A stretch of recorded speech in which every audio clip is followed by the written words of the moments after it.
চতিয়াত কৃষকৰ এতিয়া হাহাকাৰ অৱস্থা। যোৱা কিছুদিন ধৰি হৈ থকা নেৰানেপেৰা বৰষুণৰ ফলত চতিয়াত কুইণ্টেলে কুইণ্টেলে গেলিছে কৃষকৰ উৎপাদিত ৰঙালাও। অঞ্চলটোৰ পটীয়া গাঁৱত শ শ বিঘা মাটিত গঞা ৰাইজে কৰা ৰঙালাও খেতিত বৰষুণৰ পানী জমা হোৱাৰ ফলত কৃষকৰ ৰঙালাও পানীৰ তলত নষ্ট হোৱাৰ লগতে একাংশ কৃষকে উৎপাদিত ৰঙালাওসমূহ ছিঙি আনিছিল যদিও সেইসমূহ ৰঙালাও এতিয়া গেলি যোৱাত বাঁহৰ বাৰীত পেলাই দিছে এইদৰে কুইণ্টেলে কুইণ্টেলে ৰঙালাও। ইফালে বজাৰত উৎপাদিত ৰঙালাওৰ ন্যূনতম মূল্য নোপোৱাত অধিক চিন্তিত হৈ পৰা দেখা গৈছে কৃষকসকল। সেয়েহে এইসকল কৃষকৰ চৰকাৰৰ ফালৰ পৰা ক্ষতিপূৰণ প্ৰদান কৰিলে নিশ্চয় এতিয়া কৃষকসকল উপকৃত হ'ব বুলি মত ব্যক্ত কৰিছে। আগৰ পৰা পটীয়াগাঁৱৰ নাম এটা আছে ধৰক, খেতি কৰিয়ে থাকে, খেতিৰ ওপৰতে নিৰ্ভৰশীল। গতিকে বিশেষকৈ পটীয়াগাঁও বহুত লোকচান হ'ল। এই 2-3 দিনত যিটো বৰষুণ মাৰিলে, এতিয়া ৰঙালাওখিনি চবেই পাইছে হয়, এইবাৰ হৈছেও খেতি, কিন্তু কোনো বজাৰ ৰেট নাই। তাৰে আধা ঘৰলৈ আনিছে, থ'বলৈ জেগা নাই।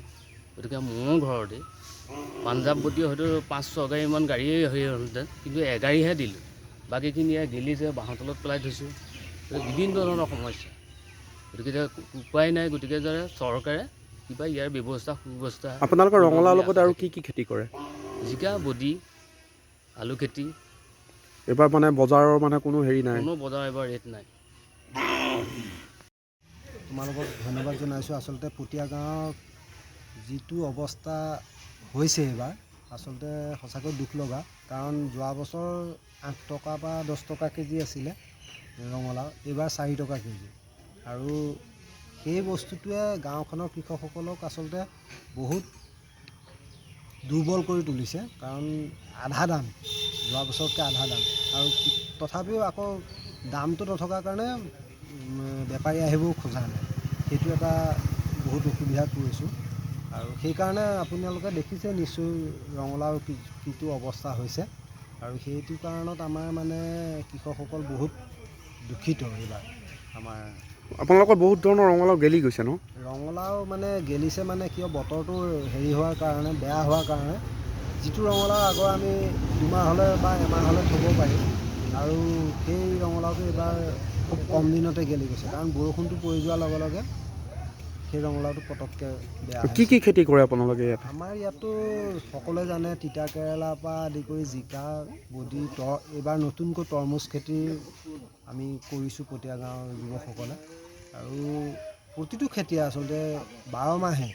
এইবাৰ আমি আকৌ নতুনকৈ এতিয়া জিকা গুটি দিবলৈ আৰম্ভণি কৰিছোঁ, বাৰিষা যাতে চতিয়াৰ ৰাইজ বা বিশ্বনাথবাসী ৰাইজৰ কাৰণে আমি গোটাব পাৰোঁ। যিখিনি আচলতে খেতিৰ চব্জি, সেইখিনি আমি যাতে বাৰিষাও প্ৰতিজন গ্ৰাহকে পাব পাৰে, তাৰ বাবে আমি এতিয়া নতুনকৈ প্ৰস্তুতি আৰম্ভ কৰিছোঁ।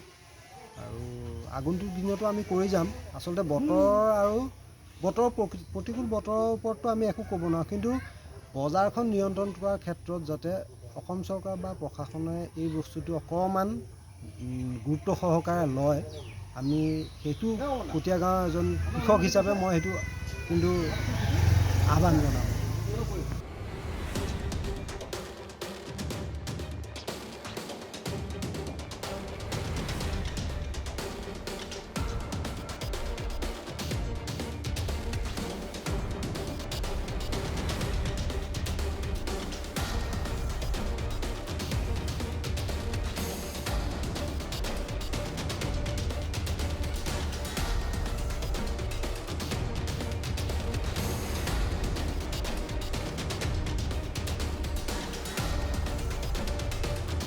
চতিয়াৰ পৰা প্ৰণৱ হাজৰিকাৰ ৰিপৰ্ট, মাই নিউজ এনি।